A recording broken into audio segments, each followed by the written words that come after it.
Bismillahirrahmanirrahim. Assalamualaikum warahmatullahi wabarakatuh. Nama saya Ina Fajriya, kelas Matematika Sains A, angkatan 2018.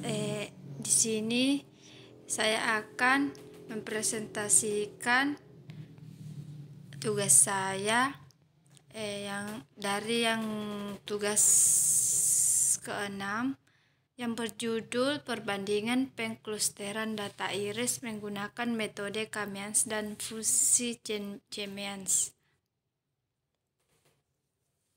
Adapun latar belakang yang dimiliki jurnal ini yaitu Indonesia merupakan negara yang kaya akan sumber daya alamnya. Oleh karena itu, Indonesia memiliki begitu banyak keragam tumbuhan dan bunga yang terbesar di wilayah Indonesia. Dari sekian banyak tumbuhan di Indonesia, hanya 20% yang sudah teridentifikasi. Yang pertama, pada umumnya, beberapa tanaman yang belum diidentifikasi diklaster atau dikelompokkan menjadi beberapa kelompok. Pengklasteran atau pengelompokan adalah pengelompokan objek atau kasus menjadi kelompok-kelompok yang lebih kecil, di mana setiap kelompok berisi objek atau kasus yang mirip satu sama lain. Yang kedua, terdapat pengklasteran beberapa jenis hingga berdasarkan lebar mahkota, panjang mahkota, lebar kelopak yang sering disebut dengan data iris. Rumusan masalah adalah bagaimana mengklasterkan data iris menggunakan Kamians dan fusi Chemians. Adapun tujuan penelitian jurnal ini yaitu untuk menentukan hasil pengklasteran data iris menggunakan metode Kamians dan fusi Chemians. Manfaat penelitian.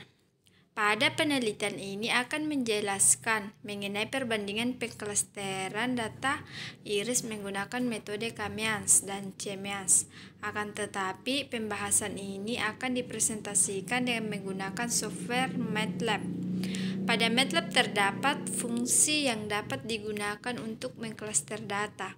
Pada metode Kamians, sebelum mengklaster data menggunakan MATLAB, siapkan data berupa file. Setelah itu, tentukan jumlah klaster yang diharapkan.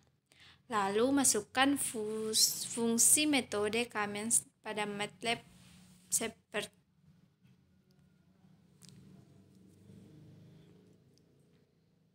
metode penelitian. Pada jurnal ini, pengklasteran data iris menggunakan dua metode, yaitu metode Kamians dan fungsi Chemians, seperti yang dijelaskan pada bab sebelumnya mengenai algoritma dua metode tersebut.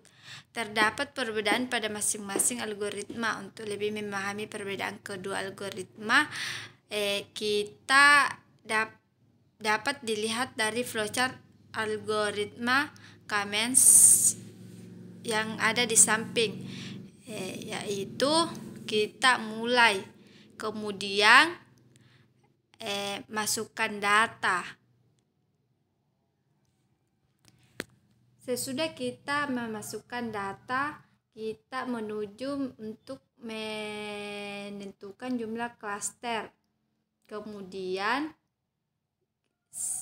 jika jumlah klaster sudah didapat, lalu kita tentukan titik pusat klaster. Lalu kemudian hitung jarak data ke pusat klaster. Sesudah kita menghasilkan jarak datanya ke pusat klaster, lalu kita kelompokkan data. Di sini di pengelompokan data, kita lalu ke pusat klaster. Jika benar, kita selesai atau kita berhenti. Tapi jika perhitungan kita atau hasil yang kita dapatkan tidak atau salah, kita kembali menentukan titik pusat klasternya.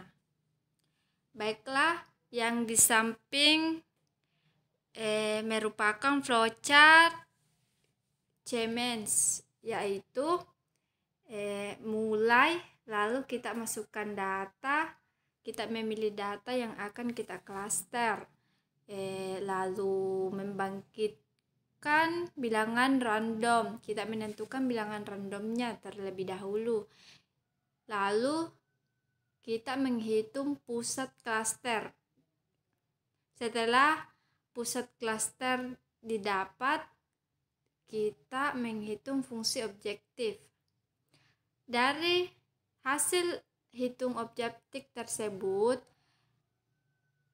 kita melangkah ke hitung perubahan matriks partisi. Lalu kita menentukan nilai epsilon tersebut. Jika kita langsung mengakhiri flowchart yang kita buat atau berhenti karena hasil yang kita dapatkan sudah terpenuhi atau sudah benar. Jadi jika nilai epsilon terpenuhi, yaitu salah atau tidak sesuai, lalu iterasi maksimal. Kemudian jika di literasi maksimal kita maksudnya belum menghasilkan hasil yang benar, yaitu kita kembali menghitung pusat klasternya, lalu memulai hitung klaster, kembali ke bawah sampai nilai epsilon terpenuhi, lalu kita bisa berhenti. Kesimpulan yang dapat diambil dari jurnal ini yaitu dari pembahasan yang telah disampaikan dapat disimpulkan bahwasanya hasil pengklasteran data iris menggunakan metode K-means dan fusi C-means berbeda. Jika dilihat dari hasil perhitungan RMSE dari kedua metode tersebut menunjukkan bahwa metode fusi C-means memiliki nilai RMSE yang lebih kecil dibanding dengan nilai RMSE metode K-means. Hal ini menunjukkan bahwa pengklasteran menggunakan metode fusi C-means lebih mendekati ketepatan atau valid dibandingkan dengan metode K-means. Jadi di sini penelitian ini lebih efisien kita menggunakan metode fusi C-means dibandingkan dengan K-means. Kelemahannya yaitu penelitian ini masih jauh dari sempurna, masih perlu dilakukan penelitian yang menggunakan data yang berbeda dan menggunakan lebih banyak data training atau check-in lebih banyak untuk mendapatkan nilai RMSE-nya. Kebaruan pada metode ini yaitu metode fusi dan K-means sudah sering digunakan dalam suatu penelitian sehingga metode ini tidak dapat dikatakan baru. Catatan satu paragraf. Di sini catatan satu paragraf yang dapat diambil dari jurnal ini yaitu Indonesia dengan kekayaan alam yang melimpah tentu memiliki banyak tanaman yang tak terhitung banyaknya.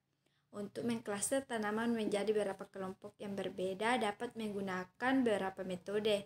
Salah satunya metodenya adalah K-means dan fusi C-means. Akan tetapi dua metode ini memiliki perbedaan tidak hanya dari persegi algoritma, akan tetapi dari segi perhitungan nilai Rotman score error, yaitu atau disingkat dengan RMSE-nya juga berbeda. Untuk menghitung nilai RMSE ada 2 indikator yang diperlukan, yaitu kita mencari data training dan data check-in. Tinjauan pustaka yang pertama Siregar Mustaid, jumlah spesies tumbuhan flora di Indonesia, diambil dari link http://www.lips.go.id pada tanggal 28 Juni 2016. Yang kedua Kuniawati Rizky Taher, DKK, yaitu pengelompokan kualitas udara ambien menurut kabupaten per kota di Jawa Tengah menggunakan analisis klaster. Jurnal Kausian Volume 4 nomor 2 tahun 2015. Yang ketiga Kadir Abdul, identifikasi 3 jenis bunga iris menggunakan ANFIS.